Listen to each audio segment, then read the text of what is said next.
Hello बच्चों, तो कैसे हो? बच, बच्चों, आज की वीडियो में शुरू करेंगे कक्षा 3 गणित की कार्य पुस्तिका का कार्यपत्रक 16, 17 और 18 का हल। तो सबसे पहले बच्चों देखिए कार्यपत्रक 16। कार्यपत्रक 16 क्या है? पहला प्रश्न पहला प्रश्न है बच्चों, लंबाई में छोटे से बड़े क्रम में क्रमांक लिखिए। जैसे कि इसमें देख सबसे छोटी है क्या है? कील। उसके बाद में देखो पेन है, फिर पेंसिल, फिर ब्रश। इसी तरह हमें अगले चित्रों के अंदर भी क्या है? क्रमांक देने हैं। तो देखिए सबसे छोटा क्या हो जाएगा इसमें? विद्यार्थी, मतलब लड़का, फिर लड़की, फिर 3 नंबर औरत, और सबसे बड़ा हो जाएगा आदमी।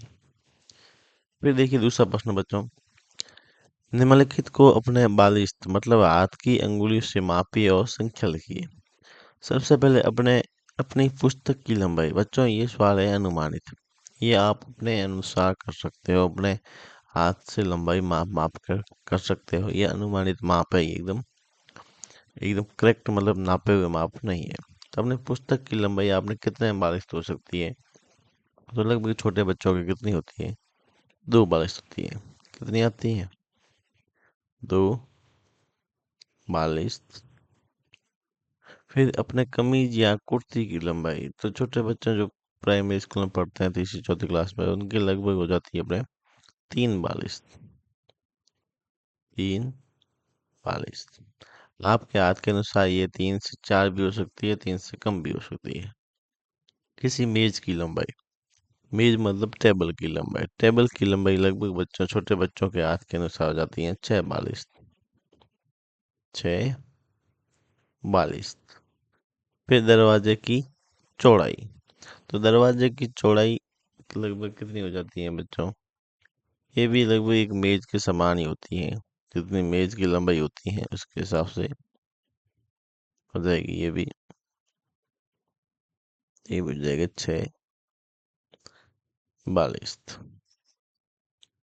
फिर देखिए वैसे बस्ते की लंबाई। तो बस्ता की लंबाई देख लीजिए, लगभग ये भी अपने बच्चों के हाथों के अनुसार 3 बारिश तक हो जाएगी। फिर देखिए बच्चों अगला प्रश्न, अनुमान लगाकर एवं माप कर तालिका में भरिए। सबसे पहले दरी पट्टी की लंबाई।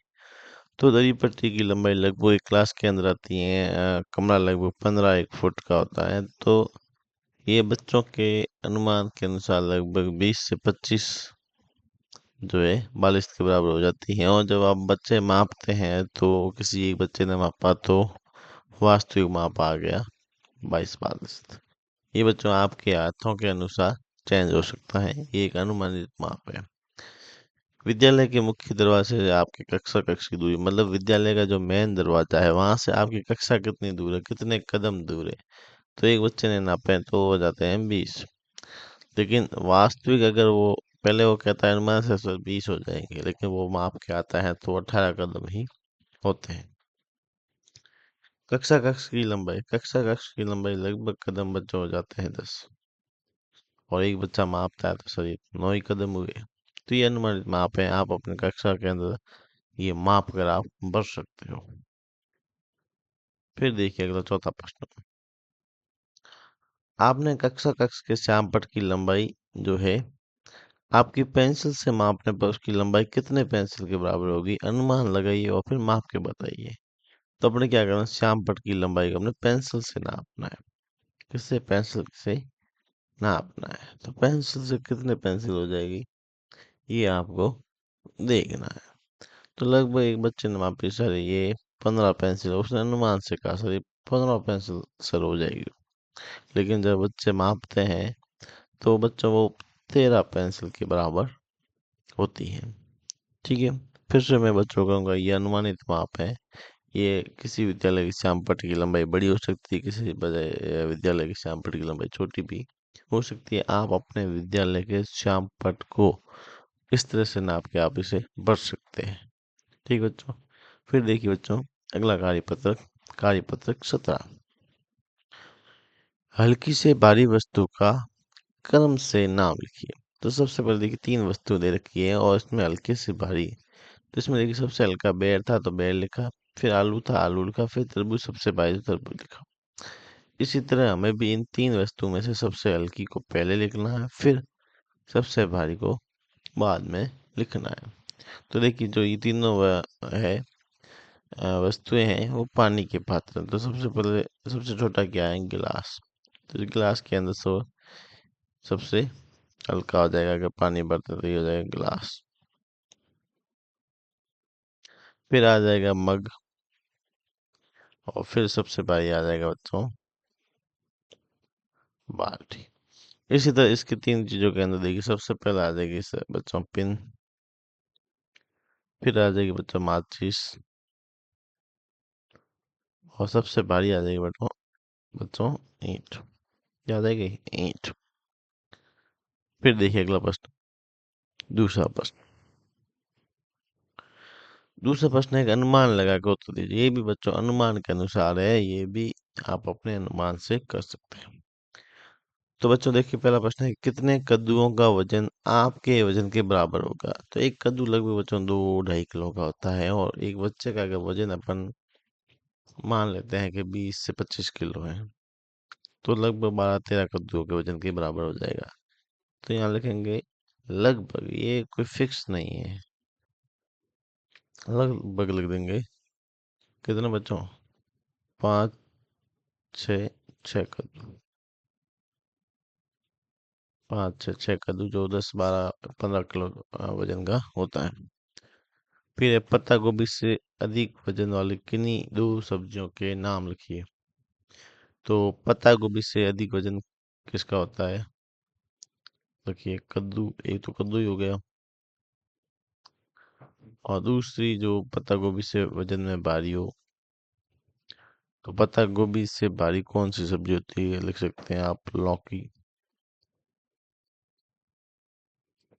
ठीक है। फिर तीसरा प्रश्न, आपके वजन से अधिक वजन वाले किन्हीं 2 विद्यार्थियों के नाम लिखिए। तो बच्चों ये आपकी कक्षा के अनुसार, आपकी कक्षा के जो भी विद्यार्थी हैं उनके आप नाम लिख सकते हैं। उदाहरण के तौर पे मैं नाम लिख देता हूँ, मोहन और सोयल।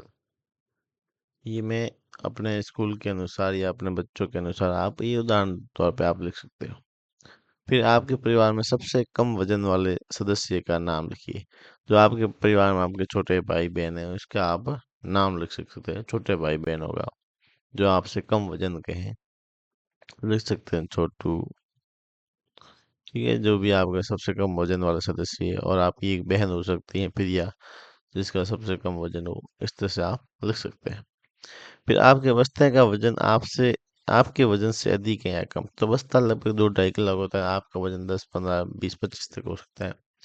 लिखेंगे बस्ते का वजन आपसे अधिक है या कम है, तो यहाँ पर लिखेंगे कम है। क्या है, कम है। फिर देखिए तीसरा प्रश्न, निम्नलिखित में से जिस पात्र में दूध की मात्रा सबसे अधिक आएगी उस पर सही का चिन्ह लगाइए। तो देखिए गिलास है, कप है, और एक ये भगोला है। तो सबसे ज्यादा दूध किसके अंदर आएगा, इस भगोले के अंदर ही आएगा।